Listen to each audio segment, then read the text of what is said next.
Hi everyone, क्या हाल चाल? Welcome back to the Gunshot series right here on JK Boswala. Dear students, English literature is not just about stories and poems. It's about life, emotions and ideas. So today we are going to read about the ideas, emotions and life of Nelson Mandela and Annie Frank. Hello everyone. तो बेटा आज हम pros section के chapter number 3 और chapter number 4 को करेंगे। तो chapter number 3 है हमारा from the diary of a young girl और चैप्टर नंबर 4 है लॉन्ग वॉक टू फ्रीडम। तो दोनों ऑटोबायोग्राफीज है। तो इन दोनों ऑटोबायोग्राफीज को आज हम कवर करने जा रहे हैं। तो बेटा जब हम बात करते हैं किसकी, आपके इन नोट्स की, तो जाना कहां है बेटा, देख लो। क्योंकि अगर आप पूरे इस गनशॉट सीरीज के नोट्स चाहते हो ना बेटा, आप पीडब्ल्यू ऐप ज्वाइन करिए। पीडब्ल्यू ऐप को डाउनलोड करके आपको वहां से इस सारे नोट्स गनशॉट सीरीज के मिलेंगे। ठीक है बेटा, तो यहां से आप डाउनलोड करिए और सारे नोट्स को फ्री ऑफ कॉस्ट हासिल कर लीजिए। ठीक है बेटा, तो चैप्टर नंबर 3 है हमारा from the diary of a young girl. तो पहले ही मैंने कहा है कि ये हमारा क्या है, एक ऑटोबायोग्राफी है एनी फ्रैंक की।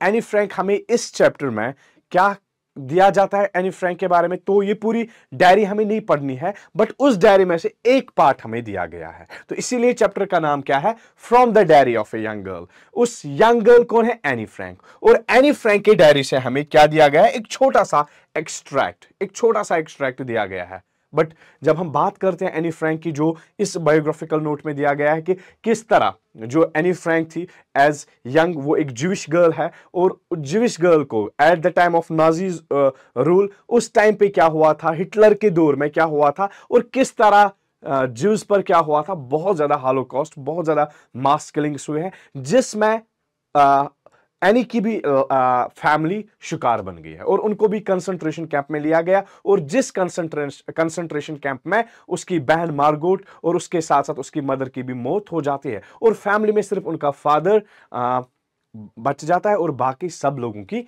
मौत हो जाती है। बट वो सब कुछ हमें चैप्टर में नहीं पढ़ना है। चैप्टर हमारा है एनी फ्रैंक के लाइफ के बारे में, जो लाइफ उसको अपने फैमिली के साथ गुजर गई है। और यहां पे हमें दिया जाता है कि ये डायरी कैसे मिली एनी फ्रैंक को। और एनी फ्रैंक के ऐसा कोई दोस्त नहीं था जिसके साथ वो अपने हर एक बात शेयर करे। तो इसीलिए इसमें हमें एनी फ्रैंक बता देती है कि जब उसको एक डायरी मिलती है जिसको वो अपनी बेस्ट फ्रेंड समझ के एज किटी नाम दे के वो सब कुछ उसमें लिखती है कि किस तरह स्कूल मैं जो टीचर्स थे उनके साथ कैसे बनती थी, या टीचर ने जो मैथ्स के उनके टीचर थे किस तरह उसने एक्स्ट्रा होमवर्क दिया था जब एनी बहुत सारी बातें करती थी। तो ऐसे बहुत सारी चीजों के बारे में एनी हमें बता देती है इस चैप्टर में। तो हमारा जो नरेटर है इस पूरे चैप्टर का वो कोई और नहीं है, एनी खुद है। और एनी हमें अपनी कहानी खुद समझाती है, जिसको बेटा हम ऑटोबायोग्राफी कहते हैं। तो दोनों चैप्टर्स हमारे from the diary of a young girl भी और लॉन्ग वॉक टू फ्रीडम दोनों हमारे ऑटोबायोग्राफीज है। और दोनों के नरेटर्स कौन है, इनके राइटर्स या हम ऑथर्स कहेंगे। ठीक है बेटा, तो ये बायोग्राफिकल नोट है, ये एग्जाम के पॉइंट ऑफ व्यू से इतना इंपॉर्टेंट नहीं है, तो ये आप खुद भी पढ़ सकते हो। ठीक है बेटा, तो यहां से हमारे एक छोटा सा ओवरव्यू दिया गया है चैप्टर का। कह रहे कि जो एनी थी ना, एनी बात करती है अपने दोस्तों के बारे में, मतलब दोस्तों के साथ कौन से बातें किए जाते हैं, वही एवरीडे थिंग्स, रोजमर्रा के बातें किए जाते हैं। ठीक है, तो एनी उसके बाद कह रहे हैं कि असल में एनी होते हैं एक रियल फ्रेंड के सर्च में। हमेशा वो चाहते हैं कि उसके पास एक अच्छा सा दोस्त मिले जिसके सामने वो अपनी दिल की बात करे। होते हैं ना, दोस्तों के साथ कौन से बातें करने पड़ते हैं, यही रोजमर्रा की बातें। तो एनी भी चाहते हैं कि उसको एक ऐसा दोस्त मिले जिसके साथ वो अपना दिल खोले। खोलना दिल नहीं, दिल खोलना मतलब दिल के अंदर जो बातें होते हैं, जज्बात होते हैं, इमोशंस होते हैं, उनको बाहर करके अपने दोस्त के साथ शेयर करे। ठीक है, लेकिन वो एक दोस्त को ढूंढ लेती है और जिसका नाम वो क्या रखती है, किटी। बट ये किटी कोई फ्रेंड एज ह्यूमन नहीं होता है, ना कोई बॉय ना कोई गर्ल, बल्कि ये किटी कौन होती है, एक डायरी होती है बेटा। ठीक है, याद रखना, एक डायरी होती है। ठीक है, और इस डायरी में वो फिर क्या लिखती है, हर एक चीज लिखती है। वो लिखती है वही फैक्ट्स। सॉरी कह रहे हैं कि एनी फ्रैंक अपने इन फैक्ट्स को नहीं लिखते जैसे बाकी लोग डायरीज बनाते हैं ना, जैसे आप भी बनाते होंगे डायरी, फिर उसमें आपने सारा हाली दिल भी और जो भी दिल में हुआ होगा वो सब कुछ आप लिखते हो। बट यहां पे जो एनी है ना, वो कुछ और लिखते हैं। व्हाट शी राइट्स, वो लिखते हैं अपनी मोस्ट इंटीमेट फीलिंग्स। मतलब वो बाकी लोगों की तरह अपने रोजमर्रा हालात नहीं लिखती है, बल्कि वो अपनी इंटीमेट फीलिंग्स लिखती है। ठीक है, फिर इस लेसन में एनी हमें क्या प्रोवाइड करते हैं। अब पहले अपने हालात मतलब अपने जिंदगी के बारे में, she gives us a brief sketch of her life. उसके बाद क्या करती है, फिर उसके बाद अपनी इमोशनल एसोसिएशन बता देती है, मतलब उसका जो अपने ग्रैंड मदर के साथ जो एक एसोसिएशन होती है, एक रिलेशनशिप होता है, जो उसके साथ एक तालमेल होता है, उसके बारे में बता देती है।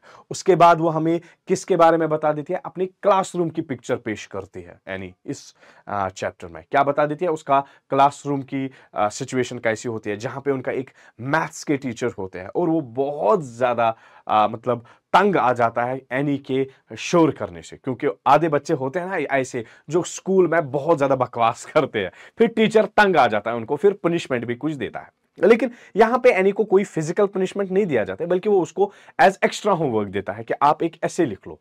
लेकिन एनी फिर इस ऐसे को इस तरह लिखती है कि वो इसमें नेसेसिटीज ऑफ टॉकिंग बता देती है कि बात करना एक बच्चे का ट्रेट है, एक बच्चे का हक है, तो ऐसा लिखती है। तो at the end of the story हमें यह पता चलता है कि वो मैथ्स के टीचर फिर उसके इस बात को सीरियस लेता है, उसको समझ आती है, तो उसके बाद वो एनी को बात करना देता है। ठीक है बेटा, तो एक एक करके हम हर एक चीज को पढ़ेंगे, पूरे चैप्टर को पढ़ेंगे, लाइन बाय लाइन मैं आपको बेटा एक्सप्लेन करूंगा, ताकि जो भी क्वेश्चन आपको एग्जाम में चैप्टर से आएगा, चाहे आउट ऑफ द आपका जो कॉन्टेक्स्ट होगा, मे बी जो आपके क्वेश्चंस दिए गए टेक्सचुअल क्वेश्चंस होंगे, अगर उनसे भी बाहर कोई क्वेश्चन आएगा आपको इस कहानी के रिलेटेड, तो आप आराम से लिख सकते हो। Once you remember all the characters, once you remember all the events of the story. जब आपको सारे इवेंट्स, सारे एपिसोड्स याद रहेंगे, तो कोई भी क्वेश्चन चैप्टर से आए तो आप आराम से उसको कर सकते हो। ठीक है बेटा, तो कर लेते हैं चैप्टर की स्टार्ट। तो यहां से हमारा चैप्टर स्टार्ट होता है। तो नरेटर है एनी फ्रैंक खुद। तो एनी कहती है कि एक डायरी को लिखना ये एक स्ट्रेंज एक्सपीरियंस है मेरे जैसे इंसान के लिए, ना कि इसलिए कि मैं पहली बार लिख रही हूं, नहीं ऐसा नहीं है, या इसलिए नहीं, बल्कि मुझे ऐसा लग रहा है क्योंकि लेटर ऑन ना मैं खुद ना बाकी लोग एक 13 ईयर ओल्ड गर्ल के थॉट्स पर सेटिस्फाइड नहीं होंगे, वो इंटरेस्टेड नहीं होंगे, ना मैं तो खुद भी ना कोई और होगा। तो इसीलिए वो नहीं चाहते डायरी लिखना। क्यों? क्योंकि जिस टाइम पे उसको डायरी मिलती है उस टाइम पे एनी फ्रैंक की एज होती है 13 ईयर्स। तो इसीलिए एनी फ्रैंक यहां पे बता देती है कि डायरी लिखना क्या है, मतलब ये एक अजीब एक्सपीरियंस है मेरे लिए, एक स्ट्रेंज एक्सपीरियंस है मेरे लिए। साथ में बोलते हैं इसलिए नहीं कि मैंने इससे पहले कभी नहीं लिखा है, बल्कि इसलिए कि बाद में मुझे खुद भी और बाकी लोग भी क्या नहीं होंगे, इंटरेस्टेड नहीं होंगे किस पर, musings of A 13 year old girl, thoughts of A 13 year old girl.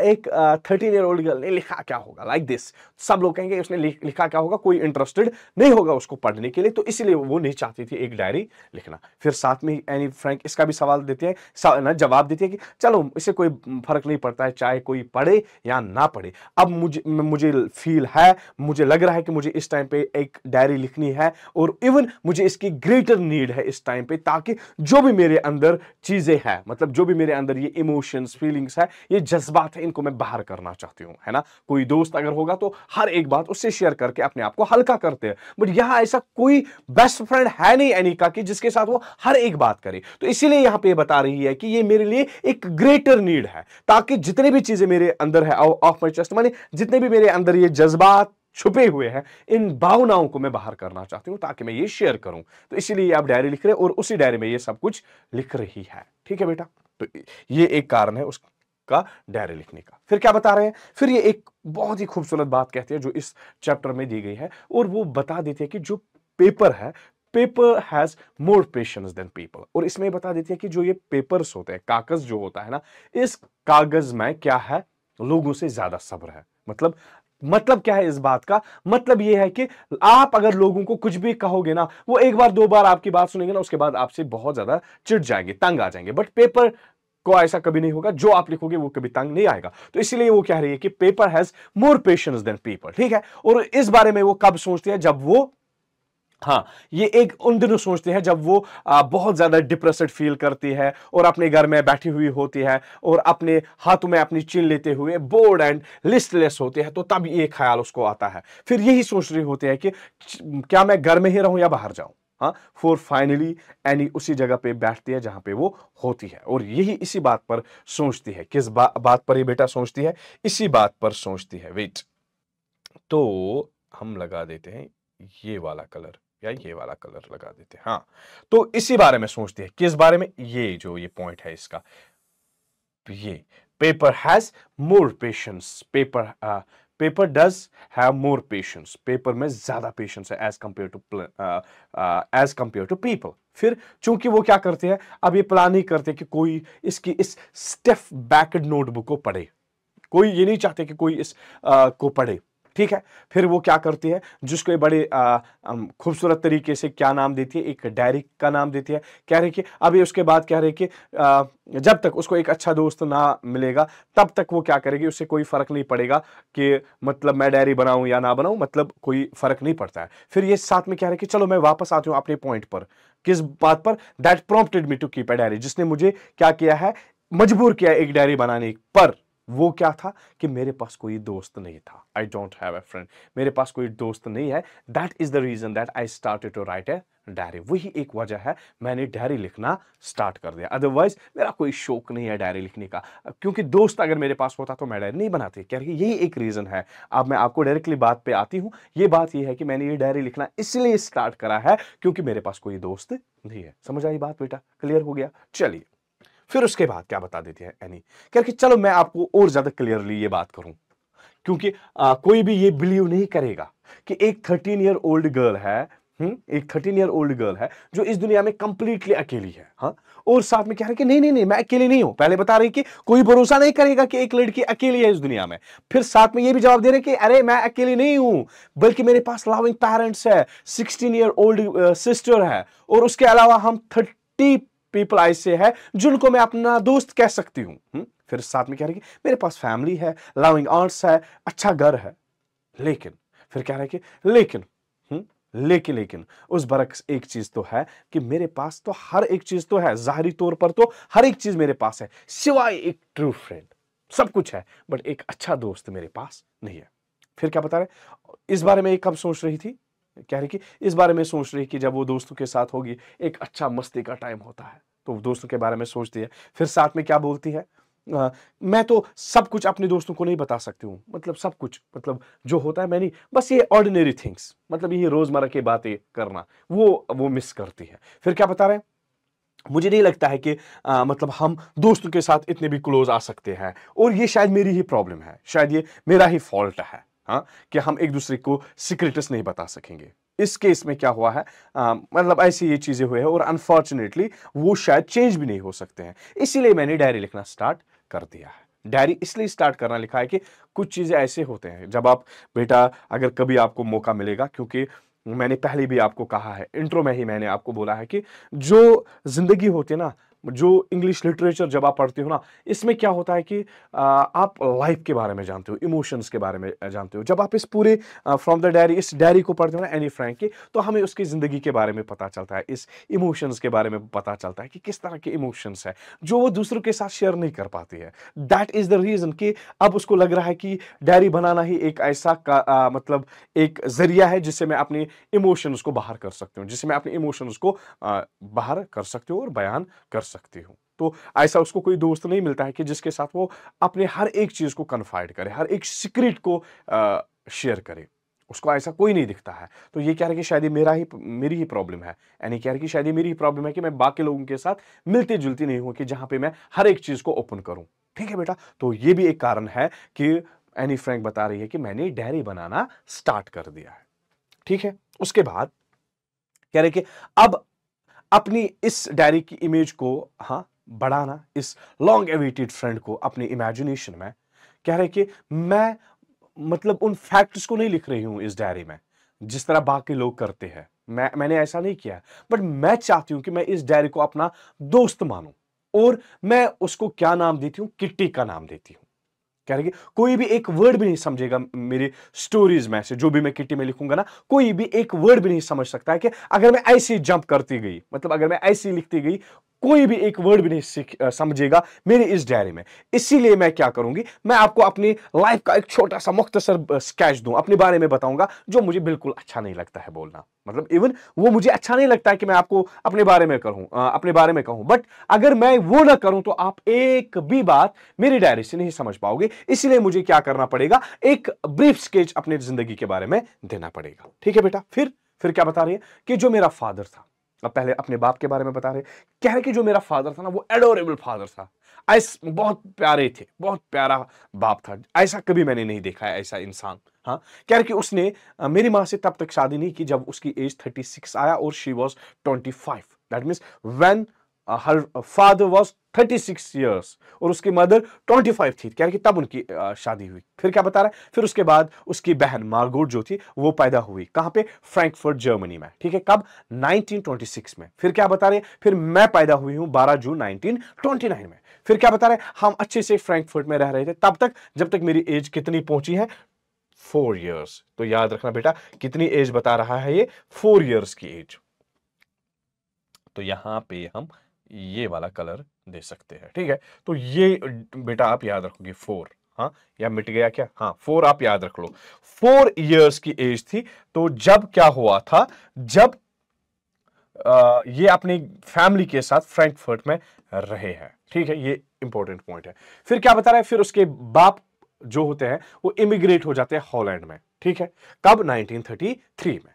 और उसके बाद ही उसकी जो मां होती है एडिथ हॉलैंडर फ्रैंक, वो भी चली जाती है। ये नाम सारे बेटा याद रखना, क्या नाम होता है मां का, एडिथ हॉलैंडर फ्रैंक। वो चली जाती है हॉलैंड अपने हस्बैंड के साथ रहने के लिए सितंबर के महीने में। फिर उसके बाद मार्गोट जाती है, कहां पे, कह रहे हैं कि फिर मार्गोट और मुझे भेजा जाता है कहां पे, एचन। जब मां बाप कहां जाते हैं, जब वो हॉलैंड रहने के लिए जाते हैं ताकि वहां पे वो स्टे करे, उसके बाद इन दोनों बहनों को एचन भेजा जाता है अपनी ग्रैंड मदर के पास। और मार्गोट फिर हॉलैंड चली जाते हैं, कब, दिसंबर में। फिर क्या बताते हैं हमारी एनी, एनी बता देती कि फिर मैं भी गई हूं, मैंने भी फॉलो करा है और फेब में मुझे भी भेजा गया है, मैं भी गई थी कहां पे, हॉलैंड गई थी। और वहां पहुंच के ही मुझे अपनी बहन के लिए, मार्गोट के लिए क्या रखा गया, एक टेबल पर एज बर्थडे प्रेजेंट उसको पेश करके वहां पे मुझे लिया गया था, ठीक है।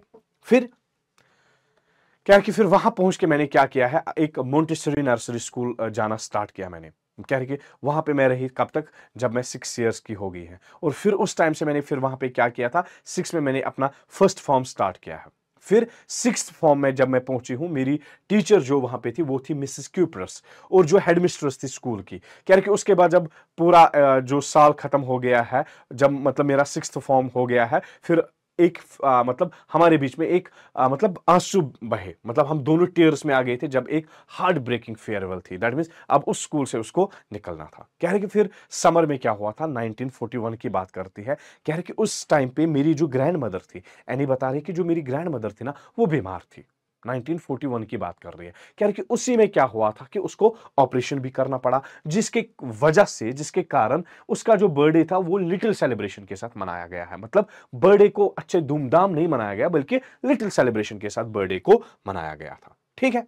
फिर क्या बता रही है, देखो बेटा, कह रही कि उसके बाद ग्रैंड मदर की मौत हो जाती है। तब 1942 में ग्रैंड मदर की मौत हो जाती है। कह रहे कि कोई भी नहीं जानता है, कोई भी नहीं जानता है कि मैं उसके बारे में कितना सोचती हूं और अभी भी मैं उससे कितना प्यार करती हूं। फिर क्या बता रहे कि फिर जब एक और बर्थडे मेरा आया है, कब, 1942 में। कह रहे कि 1942 में जो ये सेलिब्रेशन मनाई गई ना, ये बाकी सारे भरपाई जितने भी लिटिल सेलिब्रेशन के साथ हुए थे ना, उन सब की भरपाई 1942 वाले बर्थडे में किया गया है।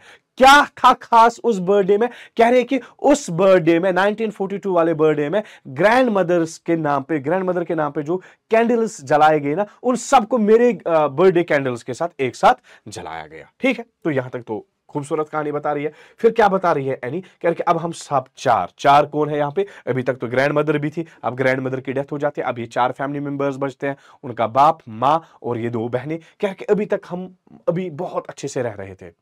और फिर इस डेट पर मैं पहुंच गई हूं, और उसने किस डेट पर, 20 जून 1942। और ये 20 जून 1942 कौन सा डेट है, ये वो दिन है जो क्या होता है, एक सोलमन डेडिकेशन उसकी डायरी के लिए, ठीक है। ये सोलमन डेडिकेशन होती है उसकी डायरी, क्योंकि इस टाइम पे उसको ये डायरी मिलती है as a birthday present, birthday gift, ठीक है बेटा। कब, जब 1942 में, 20 जून 1942 में उसकी बर्थडे होती है, ठीक है बेटा, हो गया क्लियर। फिर क्या बता देती है उसके बाद, अब यहां पे अपनी डायरी को लिख रही है। अब ये डायरी को बता रहे, डियरेस्ट किटी, अरे मेरी प्यारी किटी, जो हमारा क्लास है, डायरी में ही लिख रही है, जो हमारा क्लास है वो सारी शर्तें लगा रहे हैं, क्वैकिंग इन इट्स बूट्स का मतलब होता है सारे लोग नर्वस थे, बहुत ज्यादा नर्वस थे लोग, और वो मतलब कांप रहे थे।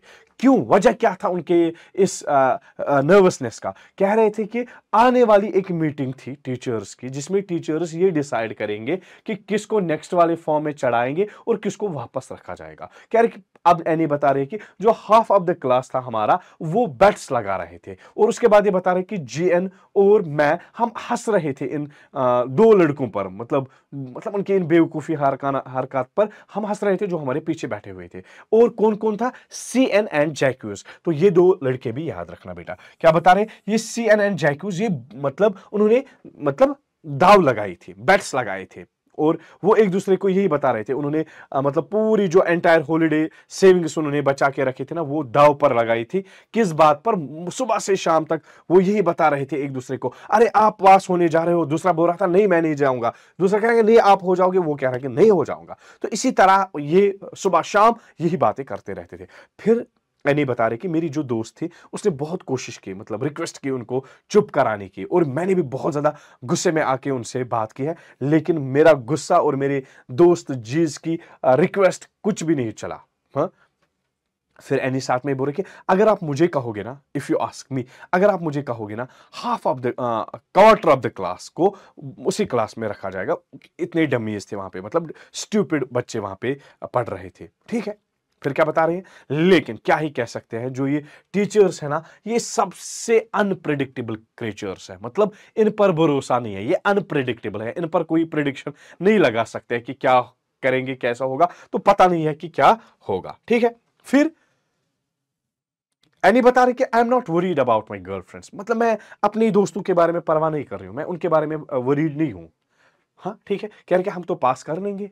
सिर्फ एक सब्जेक्ट था जिसमें मुझे लग रहा था कि कुछ गड़बड़ है, that was I was not sure, that was maths, जो अक्सर गर्ल्स का वीक ही होता है ज्यादातर, बट सबका नहीं, कुछ लोगों का तो होता ही है। कह रहे कि अब एनीवे कर ही भी क्या सकते हैं, हम तो इंतजार ही कर सकते हैं, और हम एक दूसरे को दिलासा दे रहे हैं कि कोई जरूरत नहीं है, दिल छोटे करने की जरूरत नहीं, सब कुछ बढ़िया होगा। कह रहे कि उसके बाद एनी बता रहे कि मुझे टीचर्स के साथ अच्छा बनती थी, स्कूल में सब टीचर्स के साथ मेरा अच्छा बनता था। फिर ये बता रहे कि हमारे स्कूल में कितने टीचर्स थे? 9 टीचर्स थे, और 9 टीचर्स में से कितने थे? 7 मेल और 2 फीमेल्स थे, और उनमें से एक टीचर था जिसका नाम था मिस्टर कीसिंग, और ये मिस्टर कीसिंग को ये ओल्ड फॉगी बता देती है, ओल्ड फैशन टीचर था जो मैथ्स पढ़ाते थे, और साथ में ये बता देती है कि वो बहुत ज्यादा चिढ़ता था मेरी वजह से, फॉर एजेस, माने बहुत अरसे से। क्यों? क्योंकि मैं बहुत ज्यादा बातें करती थी स्कूल में, इतनी ज्यादा बातें करती थी कि वो बहुत ज्यादा तंग आ जाता था। कह रहे कि बहुत सारे वार्निंग्स के बाद उसने मुझे एक एक्स्ट्रा होमवर्क दे दिया था। वो एक्स्ट्रा होमवर्क उसने क्या दिया था? एक ऐसे दिया था सब्जेक्ट पर, किस सब्जेक्ट पर? ए चैटर बुक्स। याद रखना, क्या दिया था ऐसे लिखने के लिए? ए चैटर बुक्स। फिर ये साथ में ही बता देती है कि एक चैटर बुक्स में क्या ही लिख सकते हैं। ठीक है, कह रहे कि मैंने कहा कि चलो इसके बारे में बाद में देखेंगे, मैंने ये चीज डिसाइड किया, मैंने इसका टाइटल लिख लिया अपनी नोटबुक पर, और उसके बाद नोटबुक अपने बैग में डाल दी और खामोश बैठने की कोशिश की। जो बातें ज्यादा करता है ना, वो कितना भी कोशिश करे चुप रहने की, तब भी ये आदत से मजबूर होता है, बातें तो कर ही लेता है। ठीक है, वही हाल हुआ किसका? एनी फ्रैंक का। फिर कह रहे कि उस शाम जब मैंने सारी होमवर्क फिनिश की है सब कुछ, और उसके बाद मुझे नजर पड़ी इस ऐसे पर जो मैंने लिखा था। कह रहे कि मैंने अब सोचना स्टार्ट किया इस सब्जेक्ट पर, और जब मैं इसके बारे में सोच रही थी तो जो मेरा फाउंटेन पेन था उसकी कैप को मैंने उसके टिप को मैंने चबाना स्टार्ट किया और सोचने लगी इस बारे में। कह रहे कि कोई भी इंसान रैम्बल ऑन कर सकता था, वर्ड्स के बीच में बड़ी बड़ी स्पेस डाल के अपने इस पनिशमेंट को कंप्लीट करता है। कह रहे कि नहीं, ऐसा तो नहीं चलेगा। क्यों? क्योंकि ये ट्रिक ऐसी थी कि जिसमें क्या करना था, ये प्रूव करना था। हाँ, एक ऐसे मैनर में इसको लिखना था जिसमें हमें प्रूव करना था किस चीज को? Necessity of talking. Necessity of talking मानी बात करने की अहमियत, बात तो करनी पड़ेगी। कह रहे कि ये चीज मैंने लिखा है। कह रहे कि उसके बाद मैंने क्या किया, मैंने इसके बारे में सोचा और सडनली मुझे एक आइडिया आया। फिर मैंने 3 पेजेस इस पे लिखे हैं जो मिस्टर किसिंग ने मुझे असाइन किया था, और मैं बहुत सेटिस्फाइड थी। कह रहे कि मैंने इसमें यह आर्ग्यू किया था कि बात करना तो एक बच्चे का हक है, ये स्टूडेंट का ट्रेट है, और मैं बहुत कोशिश करती हूँ अपने आप को अंडर कंट्रोल रखने की, बट नहीं हो पाता है। मैं इसको इलाज नहीं कर पाती, उस हैबिट का मैं कोई क्योर नहीं कर पाती हूँ। अगर चूंकि मेरी माँ भी बहुत ज्यादा बातें करती है, हाँ, अगर मुझसे ज्यादा नहीं तो बल्कि बहुत ज्यादा करती है। और इसको तो हम कुछ कर ही नहीं सकते हैं, उसका इलाज जो आपको विरासत में मिलेगा। दैट मीन्स ये तो मुझे इनहेरिट मिला, ये तो मुझे विरासत में मिला अपने खानदान से, तो इसका मैं कोई इलाज नहीं कर सकती है। ठीक है, तो इस तरह ये बयान करते कह रहे कि जब मिस्टर केसिंग ने ये मेरा ऐसे पढ़ा है तो उसको बहुत ही मतलब हंसी आई इस पर, इन आर्गुमेंट्स पे जो मैंने लिखा। कह रहे कि फिर उसके बाद जब मैं बातें करने लगी नेक्स्ट लेसन में भी, नेक्स्ट क्लास में भी, और उसके बाद उसने एक और ऐसे मुझे बोला लिखने के लिए, और इस टाइम पे उसने कौन सा बोला, एन इनकॉरिजिबल चैटरबॉक्स। क्या?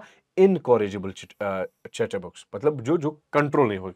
कह रहे कि मैंने क्या किया है, मैंने उसको ये थमा दिया, ये लिखा मैंने। उसके बाद मिस्टर केसिंग ने क्या किया है, कोई कंप्लेंट नहीं मुझे की है, 2 लेसन तक, 2 क्लासेस तक कोई कंप्लेंट नहीं की। लेकिन आखिरकार जैसे ही तीसरा लेसन स्टार्ट हुआ है, फाइनली उसके लिए ज्यादा हो गया है और उसने कहा अब एनफ हो गया है एनी फ्रैंक, अब एज ए पनिशमेंट मैं आपको क्लास में ये देता हूं कि आप एक ऐसे लिखोगी जिसमें आप क्या लिखोगे, क्वैक, हाँ, quack quack quack said Mrs chatterbox. और लास्ट में उसने उसको बोला है कि अब एज आपके लिए पनिशमेंट है, आप क्या लिखोगे, quack quack quack said mistress chatterbox. मतलब ना जो क्या क्या कर रहा है, बक बक बक बक करते हैं, किसने बोला, सेड मिसेस चैटरबॉक्स। कह रहे कि ये मुझे दे दिया है एज पनिशमेंट ये थर्ड ऐसे लिखने के लिए। कह रहे कि पूरा क्लास ने जब ये सुना था सब हंसने लगे। कह रहे कि इवन मुझे भी हंसी आई है। कह रहे कि अब मैं क्या आ चुकी थी, बहुत तंग आ चुकी थी इस originality of the topic of the chatterbox, मतलब चैटरबॉक्स की टॉपिक से मैं बहुत अब तंग आ चुकी थी। हाँ, अब कह रहे कि अब कुछ टाइम आया था कुछ नया करने का, कुछ ओरिजिनल लिखने का। कह रहे कि मेरी एक दोस्त थी जिसका नाम क्या होता है, सैनी। ठीक है, एनी बता रहे कि एक दोस्त थी मेरे स्कूल में जिसका नाम क्या था, सैनी, जो अच्छी थी पोइट्री में, पोइट्री वो बिल्कुल बढ़िया लिखती थी। कह रहे कि उसने मुझे मदद किया और ऑफर किया मुझे कि आप इस पूरे ऐसे को किस में लिखो, बिगिनिंग टू एंड आप इसको वर्स में लिखो, मतलब पोइट्री में लिखो। ठीक है, कह रहे कि ये सुन के मैं बहुत खुश हो गई है। तो मिस्टर केसिंग कोशिश कर रहा था मेरे ऊपर मतलब एक डायलॉग करने का, हाँ, लेकिन अब मैं चाहती थी कि ये जोक उस पर जाए, मतलब अब मैं ऐसा लिखना चाहती हूँ कि ये उल्टा उस पर ये जोक हो जाए। उसने मुझ पर ये जोक बनाया था, अब मैं ऐसा इसको बनाऊंगी कि ये जोक उस पर जाए। ठीक है, फिर क्या किया उसने, कह रहे कि मैंने क्या किया, मैंने अपनी पोएम को फिनिश किया और ये बहुत ही खूबसूरत था। और ये किसके बारे में था, एक मदर डक के बारे में और एक फादर स्वैन के बारे में, जिनके क्या थे, 3 बेबी डकलिंग्स थे जिनको मारा गया है। बाप ने उनको मौत के गार्ड बांधा। क्यों? क्योंकि वो बहुत ज्यादा बैक बक बक कर रहे थे, वो बहुत ज्यादा क्वैक क्वैक कर रहे थे।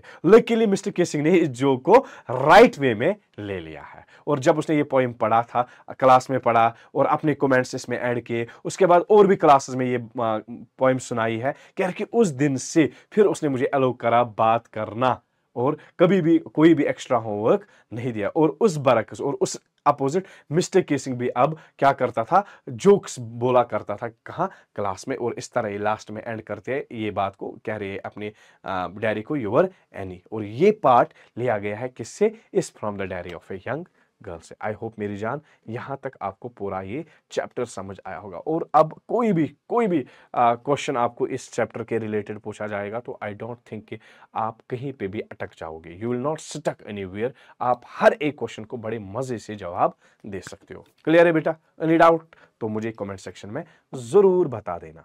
ठीक है, अब हमारा नेक्स्ट वाला चैप्टर क्या है, नेक्स्ट वाला चैप्टर है हमारा लॉन्ग वॉक टू फ्रीडम। और लॉन्ग वॉक टू फ्रीडम है नेल्सन मंडेला का। और इसमें नेल्सन मंडेला बात करते हैं फ्रीडम की, किस तरह उसने अपार्थाइड सिस्टम से साउथ अफ्रीका जैसे मुल्क को आजाद किया और किस तरह उसने साउथ अफ्रीका जैसे मुल्क को आजादी दी। क्योंकि ये तो आसान नहीं है, हाँ, एक मुल्क आजाद करने के लिए बहुत ज्यादा कुर्बानियां देनी पड़ती है। तो उन्हीं कुर्बानियों के बारे में, उसी स्ट्रगल के बारे में आज हम पढ़ेंगे।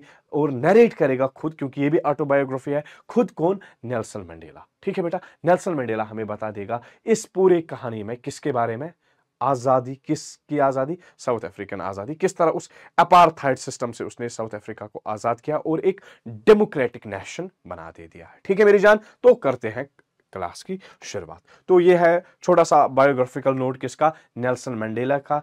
तो बेटा पहले भी मैंने कहा आपको एग्जाम के पॉइंट ऑफ व्यू से आपको बायोग्राफिकल नोट्स नहीं पूछे जाते हैं इंग्लिश में, तो डायरेक्टली हम क्या करेंगे, आप इसको पढ़ भी सकते हो खुद कि किस तरह नेल्सन मंडेला क्या बना, प्रेसिडेंट ऑफ साउथ अफ्रीका बना, जब उसने साउथ अफ्रीका नेशनल कांग्रेस जो थी, जब उसके लिए उसने क्या किया है, इलेक्शन लड़ा, पहली बार डेमोक्रेटिक इलेक्शन हुए हैं और जिसमें जिस पार्टी से वो लड़ रहे थे उसने 252 सीट्स जीते आउट ऑफ 400 और पहला इलेक्टेड प्रेसिडेंट बना साउथ अफ्रीका में। और उसके बाद उसको बहुत सारे दुनियाई अवार्डों से नवाजा गया, इवन दो इंडिया का भारत रत्न भी मिला और इसी तरह बहुत सारे मुल्कों ने दिया, और इवन दो 1993 में उसको नोबेल पीस प्राइज भी मिलता है। कब? 1993 में। ठीक है बेटा, तो करते हैं यहां से अपने चैप्टर की शुरुआत।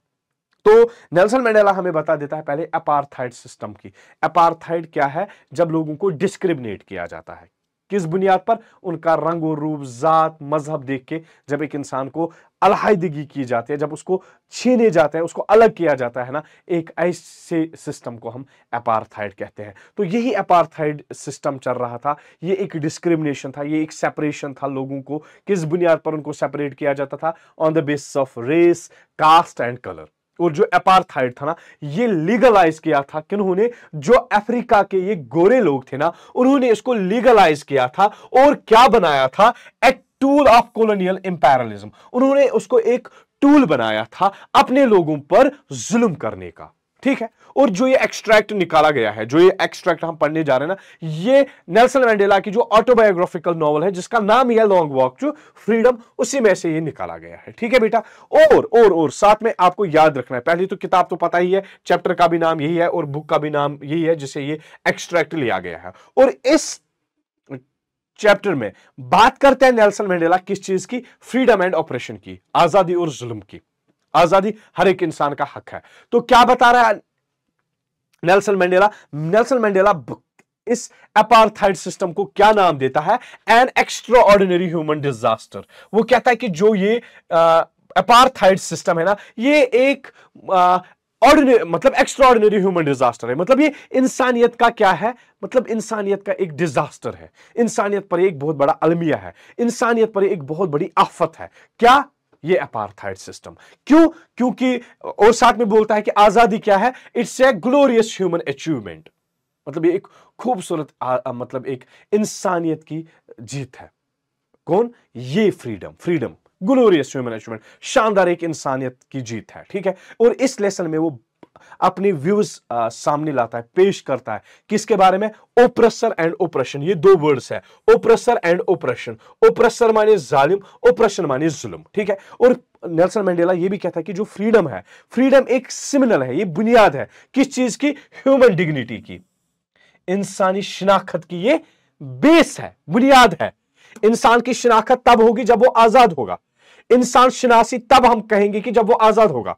इंसान तब अपने आप को प्रॉपरली ह्यूमन बीइंग कहेगा जब वो आजाद है। अगर एक इंसान आजाद नहीं है, अगर उसकी आजादी छीनी जाती है, हम नहीं कहेंगे कि वो एक मतलब उसमें पूरी आजादी है, वो इंसान है।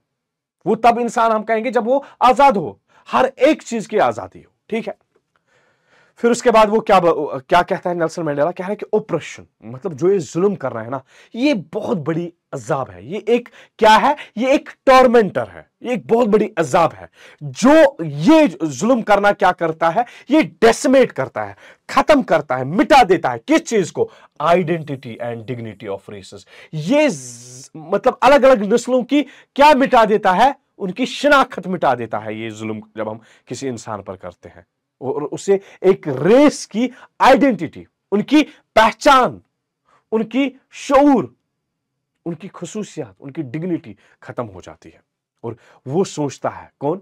नेल्सन मंडेला ये सोचता है कि ये जो ये जुल्म करने वाला है ना, इसको भी आजाद करना चाहिए। इसका मतलब है कि जुल्म करने वाला भी आजाद नहीं है। एक तो वो है जो मजलूम है, जिस पर जुल्म किया जाता है, दूसरा जो जुल्म करने वाला होता है, जालिम होता है, दोनों आजाद नहीं है। कह रहे कि एक जालिम को भी हमें आजाद करना चाहिए, किससे? जुल्म करने से। वो भी आजाद नहीं है, वो जो ये नफरत के आग में जल रहा है, उससे हमें उसको आजाद करना चाहिए। और उसके बाद मंडेला बहुत ही थॉट प्रोवोकिंग इंसाइट लाता है, किसकी? पॉलिटिकल एंड सोशल इमेंसिपेशन की। वो हमें बता देता है सियासी और समाजी आजादी के बारे में बता देता है। और फिर ये वाज़िह तौर पर बात करता है ग्लोरी ऑफ फ्रीडम की, मतलब आजादी की शान के बारे में बता देता है, और and it is role in emancipation mankind, और एक इंसान को आजाद करने में क्या रोल है आजादी का ही, तो एक इंसान आजाद होना चाहिए। तो चलिए बेटा करते हैं स्टार्ट अपने पूरे चैप्टर को, हर एक चीज को जानने की कोशिश करेंगे कि नेल्सन मंडेला इस चैप्टर में किन चीजों के बारे में बात करता है। ठीक है, आई होप बेटा you will understand it. Even बहुत सब बच्चे ये भी बोलते हैं, ऑफलाइन में भी बहुत सारे बच्चे बोलते थे कि सर ये तो बड़ा बोरिंग चैप्टर है, बट ये बोरिंग नहीं है, सबसे बेहतरीन चैप्टर है, सबसे बेहतरीन चैप्टर है। तो बेटा आपको क्या करना है, बस आप लाइन बाय लाइन किताबें सामने रखो, मैं लाइन बाय लाइन आपको इसको एक्सप्लेन करूंगा ताकि आपको बहुत ज्यादा मजा भी आएगा चैप्टर को, और हर एक चीज को आप समझ भी लोगे, जिस तरह आप एग्जाम में इजीली हर एक सवाल का जवाब लिख सकते हो। ठीक है, हो गया क्लियर। चलिए देख लो बेटा क्या बता रहे हैं। ये तो हमारे नेल्सन मंडेला जी है, कह रहे हैं कि 10 मई की बात की जाती है, और ये 10 मई कौन सा डेट है जिस दिन नेल्सन मंडेला क्या करता है, खिताब देता है। याद रखना बेटा 10 मई, कह रहे कि 10 मई की जो सुबह थी, डान थी, अर्ली मॉर्निंग था, वो बहुत ही ब्राइट एंड क्लियर था। कह रहे कि कुछ पास्ट फ्यू डेज, मतलब पिछले कुछ दिनों से हाँ मुझे घेरा गया था, मतलब मेरे इर्द गिर्द दुनियाई बहुत सारे दुनिया के लीडर्स आए हुए थे, वो अपना रेस्पेक्ट देने के लिए आए थे इनाग्रेशन होने से पहले। ठीक है, इस सेरेमनी होने से पहले। क्यों? क्योंकि अब ये पहली बार क्या बना था, प्रेसिडेंट बना था, इलेक्टेड प्रेसिडेंट बना था, इसलिए दुनिया के तमाम कोनों से, अलग अलग देशों से लोग आए थे, डिग्निटरीज आए थे, उसको क्या करने के लिए, देने, रेस्पेक्ट देने के लिए, उसको इज्जत देने के लिए आए थे साउथ अफ्रीका पे। ठीक है, कह रहे कि जो ये इनॉग्रेशन, जो ये सेरेमनी होने जा रही थी, ये जो इनॉग्रेशन वहां पे थी, कह रहे हैं कि ये सबसे लार्जेस्ट गैदरिंग थी ever of international leaders on south African soil, और साउथ अफ्रीका के सरजमीन पर पहली बार ऐसा हुआ है कि दुनिया के लीडर्स एक साथ आए हुए थे, और पहली बार ऐसा हुआ था। ठीक है, फिर नेल्सन मंडेला क्या बता रहा है, कह रहे कि जो ये सेरेमनी हुई है ना, ये किस जगह पर हुई है, किस जगह पर ये मुश्तमिल हुई थी। एक लवली सैंडस्टोन एम्फीथिएटर है, एक बहुत ही खूबसूरत एक एम्पी थिएटर है। एम्पी थिएटर एक बिल्डिंग है जिसमें छतवत नहीं होता है, और साइड्स खुले हुए होते हैं, और उसमें वो रोज ऑफ द सीट्स, जिस तरह आप स्टेडियम में देखते हो, जैसे आप मैच देखते हो तो उसमें वो सीढ़ियां लगे हुए हैं, एग्जैक्टली वैसा ही एक एम्पी थिएटर बना हुआ था, जिसको किसने बनाया हुआ था, किसको फॉर्म किया था, यूनियन बिल्डिंग्स प्रिटोरिया की जगह पे, और वहां पे ये सेरेमनी होने जा रही थी, वहां पे ये सेरेमनी हो गई थी। अब नेल्सन मंडेला कह रहा है कि जो ये एम्पी थिएटर था, जो यूनियन बिल्डिंग्स ने बनाया हुआ था, कह रहे कि डेकेड्स तक ये किनकी सीट थी, seat of the white supremacy, मतलब ये गोरे लोगों की सीट थी, यही गोरे लोग वहां पे राज करते थे। अब ये क्या है, अब ये सीट है, अब ये साइट है किनकी, रैम्बो गैदरिंग, मतलब वहां पे अब अलग अलग कलर के लोग एक साथ बैठे हुए थे। उससे पहले गोरे लोग थे और अपने लोगों पर जुल्म कर रहे थे, तो अब ये उनकी सुपरमेसी चल रही थी। लेकिन अब ये जात पात तो खत्म हो गई है, अब ये वहां पे डेमोक्रेसी आ गई है। अब नेल्सन मंडेला कह रहा है कि अब ये किन की साइड थी, Rambo gathering of the different colours and Nations. कह रहे कि अब वहां पे अलग अलग कलर के लोग थे, बराबर उस रैम्बो की तरह, जिस तरह रैम्बो डिफरेंट कलर से जजता है, खूबसूरत होता है, इसी तरह एक कौम भी अलग अलग कलर्स के लोगों से जजता है और संवरता है। ठीक है, फिर क्या बता रहा है, और ये सारे लोग किस लिए वहां पे आए थे, इंस्टॉल करने के लिए, कायम करने के लिए, किस चीज को, साउथ अफ्रीका की पहली डेमोक्रेटिक नॉन रेशियल गवर्नमेंट, एक ऐसी गवर्नमेंट को आयद करने जा रहे थे जिसमें क्या था, नॉन रेशियल था, जो किसी रेस की गवर्नमेंट नहीं थी, ये सब लोगों की गवर्नमेंट है, रिपब्लिक थे, सब डेमोक्रेटिक थे, जब लोगों ने अपनी हुकूमत को चुना था। ठीक है बेटा, क्लियर हो गया।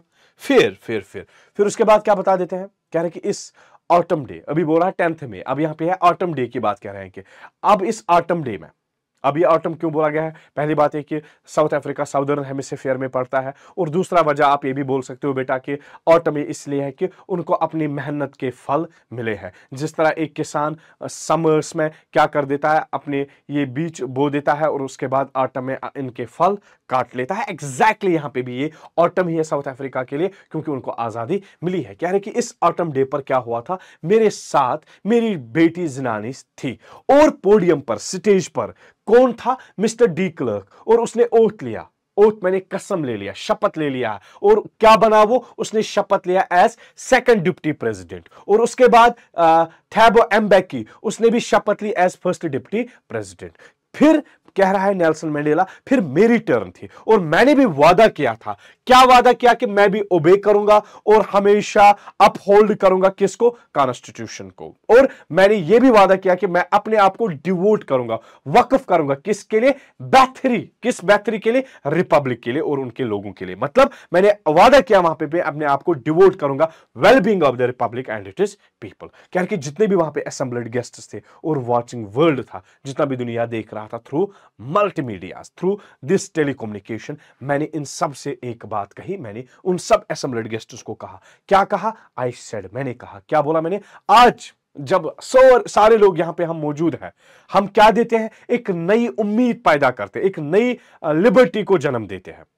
किससे? Out of an experience of extra ordinary human disaster. और जो ये नई लिबर्टी बनी है, नई आजादी बनी हुई है, एक नई हुकूमत बनी है, कब से बनी है? किस चीज को फेस करने के बाद? जो हमने एक्सपीरियंस किया है, ये एक्स्ट्रा ऑर्डिनरी ह्यूमन डिजास्टर, जो कब तक चला हमारे मुल्क में? बहुत सालों तक चला। अब उससे निकल के एक ऐसी सोसाइटी बननी चाहिए जिस पर पूरी इंसानियत गर्व करेगी। ठीक है, पूरी इंसानियत उस पर फख्र करेगी। फिर साथ में ही बता देते कि हम जो बहुत पहले, नॉट सो लॉन्ग अगो, ना कि बहुत पहले, हम क्या थे? आउटलास्ट थे। मतलब कानून के खिलाफ हमें बोला गया था कि आप कानून को मानने न वाले हो। हाँ, आज हमें ये हक दिया गया है कि अब हम अपने मुल्क में क्या कर रहे हैं? मेजबानी करें। आज हम अपने मुल्क में मेजबान है, होस्ट है। और किनको किनको मेजबान है, किनको होस्ट कर रहे हैं? अलग अलग दुनिया के अलग अलग देशों के लोगों को अपने सॉइल में। और फिर साथ में नेल्सन मंडेला ये भी कह रहा है कि मैं शुक्रिया करता हूं सारे इन डिस्टिंग्विश्ड इंटरनेशनल गेस्ट्स का, इन सब इंटरनेशनल गेस्ट्स का मैं शुक्रिया करता हूं कि वो यहां पे आए और हमारे लोगों के साथ इस जगह पे आए हैं और उनके साथ रहे। और उन सब लोगों का यहां पे आना, हम सब लोगों का, मेरे लोगों का, हर एक रंग और रूप के लोग, उन सब का आना, ये क्या है? आफ्टर ऑल ये एक कॉमन विक्ट्री है। किस चीज की? जस्टिस की, पीस की और ह्यूमन डिग्निटी की। मतलब ये पहली बार एक विक्ट्री है इंसाफ की, अमन की और इंसान शिनासी की। हाँ, ठीक है, इंसानियत की एक बहुत बड़ी ये जीत है। ठीक है बेटा, क्लियर हो गया? फिर क्या कहता है नेल्सन मंडेला? कह रहे हमने आखिरकार अपनी पॉलिटिकल इमांसिपेशन हासिल की, पॉलिटिकल फ्रीडम तो हमें आखिरकार मिल गई। कह रहे हम वादा करते हैं किस चीज से? हम अपने लोगों को आजाद करेंगे। किस चीज से आजाद करेंगे? जो वो कंटिन्यूइंग बॉन्डेज ऑफ पॉवर्टी में थे और जो उनको डेप्रिव किया जाता, उनके हुकूक छीने जाते और जो उन्होंने सफरिंग झेले हैं और जो जेंडर एंड अदर डिस्क्रिमिनेशंस उन्होंने फेस किया, हम वादा करते हैं उन सब से हम अपने लोगों को आजाद करते हैं। और अब कभी भी नहीं, नेवर नेवर नेवर, मतलब कभी भी नहीं, हरगिज ऐसा नहीं होगा। अब ये खूबसूरत धरती अब दोबारा इस तरह का जुल्म दोबारा फेस करेगा, ऐसा वो एक्सपीरियंस करेंगे एक या दूसरे से। और न कभी, हाँ, न कभी अब इस शानदार जीत का सूरज कभी गुरूब होगा।